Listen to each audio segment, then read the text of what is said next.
الفنانة اللي اشتقنا لها كتير ومتابعينا عم يطالبوا فيها عبر منصة شام فليكس. أهلا وسهلا فيكي. هلا فيك، نورتني. يخلي لي قلبك. خلينا نحكي أكثر عن افتتاح اليوم اللي بيخص المجموعة اللي صممتها ناتالي، وخاصة بما يخص تصميم الأزياء. أول شيء هي المجموعة كلها فرح بفرح.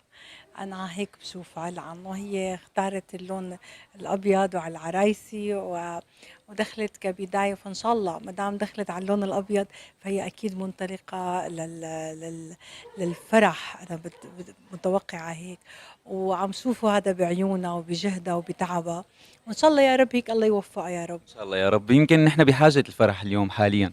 أكيد أكيد كلنا، مو بس، كل إنسان في سوريا بحاجة للفرح. أكيد نتمنى الفرح للجميع يا رب. يا رب. خلينا نروح شوي للتصاميم اللي اشتغلتها. يمكن أول رياكشن كان منك مختلف عن غيره، قلتي لها كلام هي قالت لنا إياه. خلينا نشوف أنت شو بتقولي لها هلا عبر منصة شام فليكس. هلا طبعا بقول الله يوفقها يا رب بس هي القصة ما بتمشي عن عبث، يعني هي القصة بدها جهد، بدها طاقات، بدها يعني ثبات. مو كل شيء ميسر، احيانا في اشياء ممكن انت تتعب عليها لتوصل لها. عقبات. طبيعي، اي مهنه بالكون فيها عقبات، فبس في شيء انه نحن متعاونين مع بعض. ان شاء الله يا رب هيك الله يقويها. انا بقول لها اصبري، مو كل حدا وصل لاخر الدرج فورا، بدنا نطلع درجه درجه لحتى تمشي الامور وتصيري ستار من ستارات عالم الموضه. أكيد. يمكن الكثير من اللي حيتابعوا اللقاء هلا بيقولوا بنتها للفنانة تولاي هارون، فأكيد بدها تفتح لها هيك شيء. فأنت احكي لنا عن هاي التفاصيل وخلينا نعرف ونعرف الجمهور قديش نحن عانينا لوصلنا لهون. يمكن لا، مو ببساطة أكيد، يعني إياكم أي حدا يفكر إنه في شيء بيمرق بيجي ببساطة. لازم تتعب، لازم تجتهد، لازم تعاني، ونحن مرقنا بهيدي التفاصيل. يمكن الناس هلا عم بتشوفنا إنه نحن جاهزين. أي حدا بده يقدم شيء نحن بدنا نشوفه جاهز، بس نحن ما بنشوف تفاصيله من البداية للنهاية. نحن ما وصلنا لهون ببساطة، تعبنا كتير، تخانقت أنا وياها كتير، تناقشت أنا وياها كتير، لو وصلنا لمرحلة إنه هي أقنعتني باللي هي بدها إياه، وأنا أقنعتها بالوجهات النظر، لكن مشت كلمتها علي. هيك يعني. نتيجة من الأخير. لأنه عن جد إلها وجهات نظر بتخليك تقتنع. وهي حدا مزوق، حدا بيلقط، حدا مواكب العصر. بخليك تتفتح على أشياء يمكن نحن بنعرفها بس ما أخذنا بالنا منها. تماما تمام. نروح شوي للدراما. قديش اليوم الدراما السورية نحن كلياتنا بنفتخر فيها لحد الآن، ولكن برأي تولاي هارون خلينا نروح لآخر سنة تحديدا برمضان اللي سبق. شو شو رأيك بالأعمال اللي انطرحت؟ هلا انا بصراحه ما كثير تابعت، انا قلت قايله بعد عرضه الاول بلش تابع، بس صدقا ما عم بقدر تابع صدقا. يعني ممكن يكون يمرق لي بعض المشاهد خلال على السوشيال ميديا، بس الجزء الصغير ما بتقدر تشوف التفاصيل. هلا في اشياء يعني بوقف عندها، في اشياء لا، بس لازم اكون متابعه العمل يعني، وانا صدقا ما تابعت للامانه، فما بدي اعطي رايي. خلينا خلينا نكون متفائلين بال21. اكيد ان شاء الله بنتفائل بكل شيء بدها تقدمه الدراما السوريه وبدك تقدميه حضرتك وبدها تقدمه ناتالي. وجهي لنا كلمه لناتالي ولكل حدا بيحب ناتالي وراح يتابع ناتالي. هلا انا بوجه طبعا لنتالي، بقول يا رب هيك دائما تكوني قويه، دائما تعرفي شو بدك وشو الك وشو اللي عليكي، دائما تكوني مواكبه العصر وهي مواكبه العصر. بتمنى لها اكيد التوفيق مثل كأي ام، وبتمنى انه اشوفها اسم كبير. بالتوفيق لك دائما الفنانه الغاليه على قلبنا كثير تولاي هارون. نورتي هوا منصه شام فليكس. شكرا لي، الشرف.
متابعينا عبر منصة شام فليكس، نحن دائما بنغطي الأعمال الفنية، واليوم شيء مختلف عن غيره، رح نغطي شيء بخص تصميم الأزياء، ولكن لفنانة شابة كتير بنحبها وصديقتنا وكتير قريبة على قلبنا، ابنة الفنانة تولاي هارون، نتالي الأحمد. أهلا وسهلا فيك على منصة شام فليكس.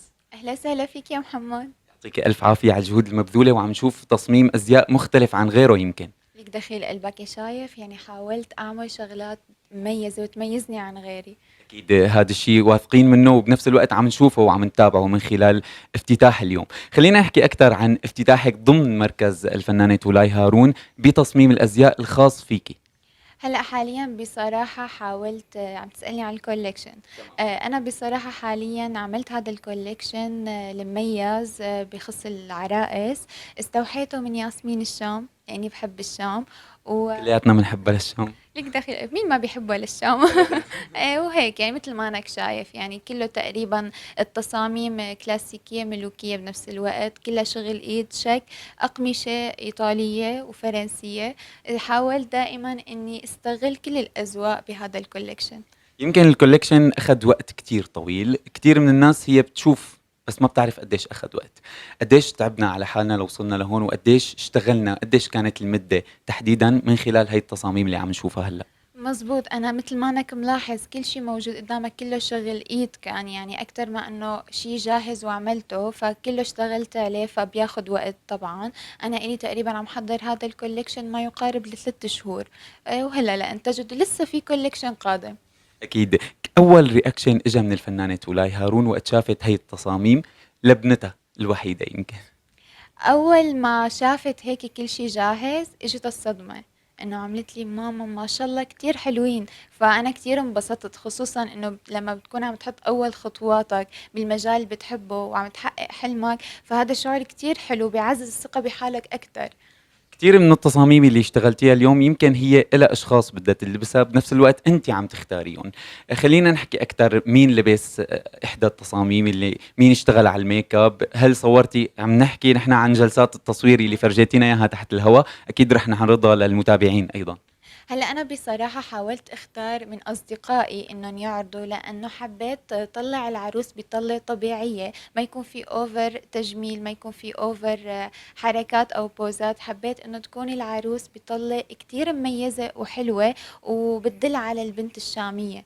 تمام. فبالنسبة للميك اب، الميك اب ارتست هي نيرمين الوزير، طبعا لا غنى عنها يعني. نوجه لها تحية أكيد. بنوجه له تحية طبعا. والمصور هو أخي ليوناردو كمان، يعني كمان كان الداعم الأقوى بالنسبة إلي لتوصل فكرتي للعالم.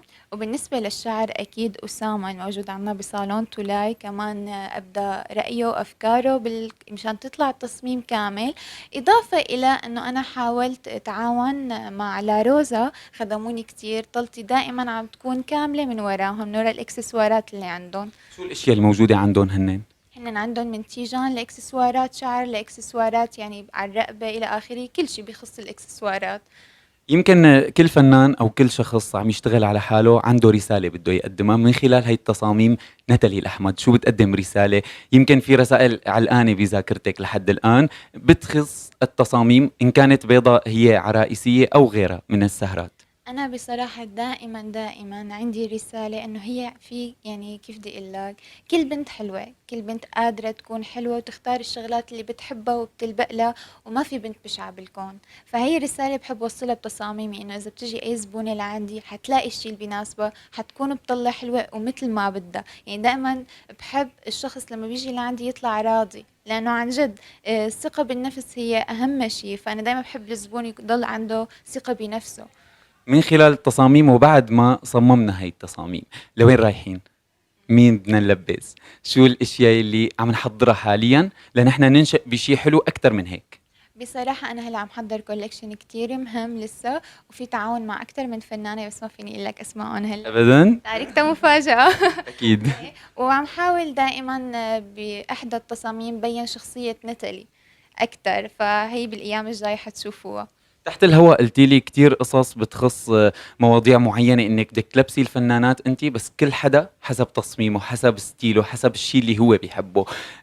خلينا نحكي اكثر عن هالفكره. بالضبط، أنا مثل ما قُلت لك تحت الهوا إنه أنا باحب أقعد مع الفنان، أنت شو بتحب، مو إنه أنا إلا والله شو رأيك. مو افرضوا عليه الشيء اللي انا بدي صممه. بالضبط، أنا باحب أشوف شخصيته، هو شو بيحب، شو كيف بيحب يطل، بعيدًا عن إطلالاته التانية، فأنا باحب طلّع شخصيته من التصميم لحتى أنا أعرضها للعالم وتبين بالشي اللي هو حاببها طبعًا. لكل حدا بيوجه لك نقد، لكل حدا بيوجه لك كلمة حلوة، لكل حدا بيوجه لك أي شيء بدك توجهي من خلال منصة شان فليكس كلمة لكل حدا عم يتابع نتالي الأحمد. أنا باحبكم كلّياتكم، إن كنتم بتحبوني، إن كنتم بتكرهوني، إن بدكم تنتقدوني فأنا باتقبّل الانتقاد وهيك، وإن شاء الله يعجبكم كل شي عم باعرضه. بالتوفيق لك دائما. بدي اتشكرك نتالي الأحمد مصممة الأزياء يلي رح تكون عربية وعالمية أيضا إن شاء الله بالمرات القادمة. نورتي منصة شان فليكس، شكرا كتير لك. شكرًا كتير لإلك يا محمد عن جد والله. شكرا. لا تنسوا الاعجاب بالفيديو والاشتراك بقناة شام فليكس وتفعيل زر الجرس لتشوفوا كل جديد.